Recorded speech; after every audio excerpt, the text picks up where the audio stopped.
2 മക്കബായർ 1-ാം അധ്യായം. ദേവാലയ പ്രതിഷ്ഠ. 1-ാമത്തെ കത്ത്. ഈജിപ്തിലെ യഹൂദ സഹോദരന്മാർക്ക് ജെറുസലേമിലും യൂദയാദേശത്തുമുള്ള യഹൂദ സഹോദരർ സമാധാനം ആശംസിക്കുന്നു.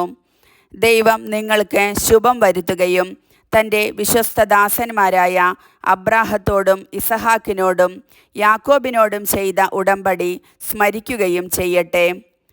സർവാത്മന അവിടുത്തെ ഹിതം അനുവർത്തിക്കുന്നതിനും നിങ്ങളെ അനുഗ്രഹിക്കട്ടെ.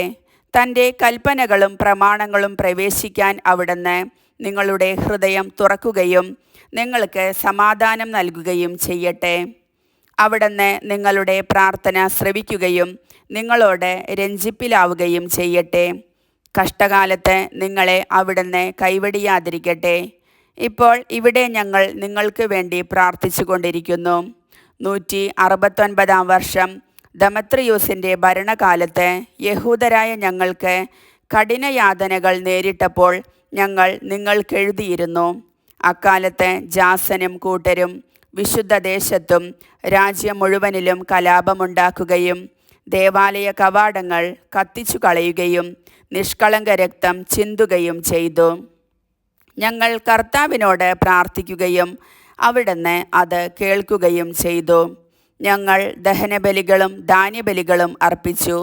ദീപം തെളിക്കുകയും കാഴ്ചയപ്പം ഒരുക്കി വയ്ക്കുകയും ചെയ്തു. 188-ാം വർഷം കിസ്ലേവ് മാസത്തിൽ കൂടാരത്തിരുന്നാൾ ആഘോഷിക്കാൻ നിങ്ങൾ ശ്രദ്ധിക്കണം. 2-ാമത്തെ കത്ത്.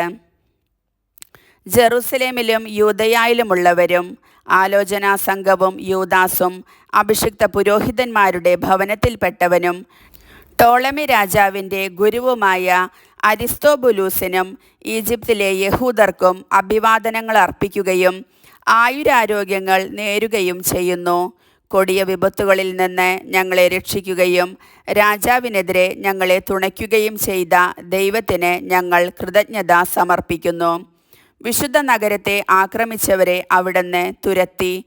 പേർഷ്യയിലെത്തിയ സേനാധിപതിയും അപ്രതിരോധ്യമായ സേനയും നനയ ക്ഷേത്രത്തിൽ വച്ച് നനയായുടെ പുരോഹിതന്മാരുടെ ചതിപ്രയോഗത്താൽ വധിക്കപ്പെട്ടു.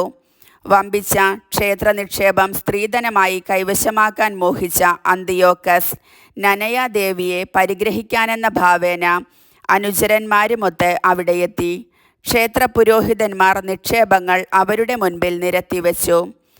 അന്തിയോക്കസ് ഏതാനും പേരോടുകൂടെ ക്ഷേത്രവളപ്പിൽ പ്രവേശിച്ചയുടനെ അവർ വാതിലടച്ചു. മച്ചിലെ ഒളിവാതിൽ തുറന്ന് കല്ലെറിഞ്ഞ് അവർ സേനാപതിയെയും അനുയായികളെയും വീഴ്ത്തി. അംഗഭംഗപ്പെടുത്തുകയും തലവെട്ടി പുറത്തുള്ളവർക്ക് എറിഞ്ഞു കൊടുക്കുകയും ചെയ്തു.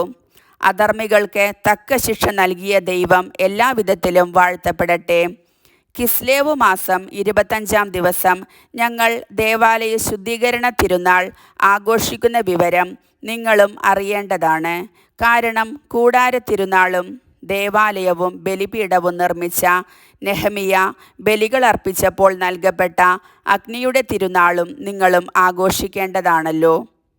നമ്മുടെ പിതാക്കന്മാർ അടിമകളായി പേർഷ്യയിലേക്ക് നയിക്കപ്പെട്ടപ്പോൾ ഭക്തന്മാരായ പുരോഹിതന്മാർ ബലിപീഠത്തിൽ നിന്ന് അല്പം അഗ്നിയെടുത്ത് പൊട്ടക്കിണറ്റിൽ ഒളിച്ചുവെച്ചു.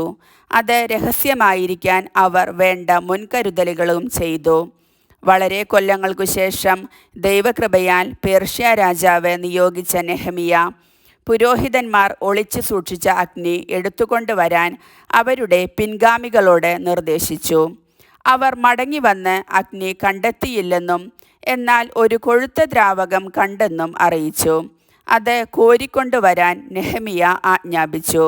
ബലിവസ്തുക്കൾ ഒരുക്കുമ്പോൾ വിറകിന്മേലും ബലിവസ്തുവിന്മേലും ആ ദ്രാവകം തളിക്കാൻ പുരോഹിതന്മാരോട് അവൻ നിർദ്ദേശിച്ചു. അപ്രകാരം ചെയ്ത് അല്പനേരം കഴിഞ്ഞപ്പോൾ മേഘാവൃതമായിരുന്ന സൂര്യൻ തെളിയുകയും വലിയൊരഗ്നി ആളിക്കത്തുകയും ചെയ്തു. എല്ലാവരും അത്ഭുതപ്പെട്ടു. ബലിവസ്തു ദഹിക്കുമ്പോൾ പുരോഹിതന്മാരും ജനങ്ങളും പ്രാർത്ഥിച്ചു കൊണ്ടിരുന്നു. ജൊനാഥാൻ പ്രാർത്ഥന നയിക്കുകയും ജനം നെഹമിയായോടൊത്ത് പ്രതിവചനം ചൊല്ലുകയും ചെയ്തു. അവർ ഇങ്ങനെ പ്രാർത്ഥിച്ചു: സകലത്തിൻ്റെയും സ്രഷ്ടാവും ദൈവവുമായ കർത്താവേ, ഏകരാജാവും ദയാലുവുമായ അങ്ങ് ഭീതികരനും ബലവാനും നീതിമാനും കാരുണ്യവാനുമാണ്.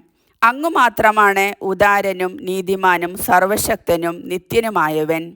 എല്ലാ തിന്മകളിലും നിന്ന് ഇസ്രായേലിനെ അങ്ങ് രക്ഷിക്കുന്നു.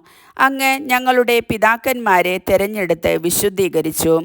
ഇസ്രായേൽ മക്കൾക്ക് വേണ്ടി ഈ ബലി സ്വീകരിക്കുകയും അങ്ങയുടെ ഓഹരിയായ അവരെ കാത്തുരക്ഷിക്കുകയും പവിത്രീകരിക്കുകയും ചെയ്യണമേ.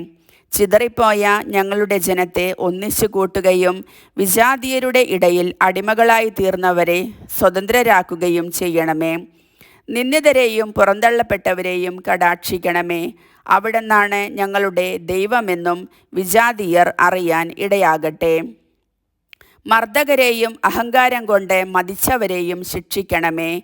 മോശ പറഞ്ഞിട്ടുള്ളതുപോലെ അങ്ങയുടെ ജനത്തെ വിശുദ്ധ സ്ഥലത്ത് നട്ടുവളർത്തണമേ.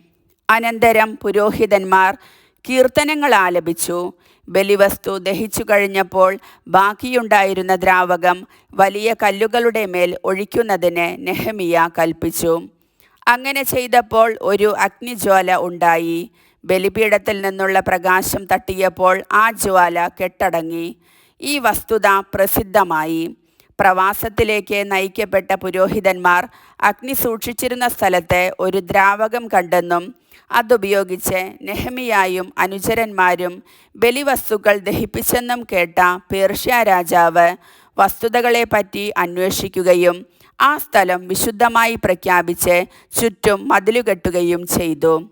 തനിക്ക് പ്രീതി തോന്നിയവർക്കെല്ലാം രാജാവ് നല്ല സമ്മാനം കൊടുത്തു. നെഹെമിയായും അനുചരന്മാരും ആ സ്ഥലത്തിന് ശുദ്ധീകരണം എന്നർത്ഥമുള്ള നെഫ്താർ എന്നു പേരിട്ടു. എന്നാൽ അധികം പേരും നഫ്ത എന്നു വിളിക്കുന്നു.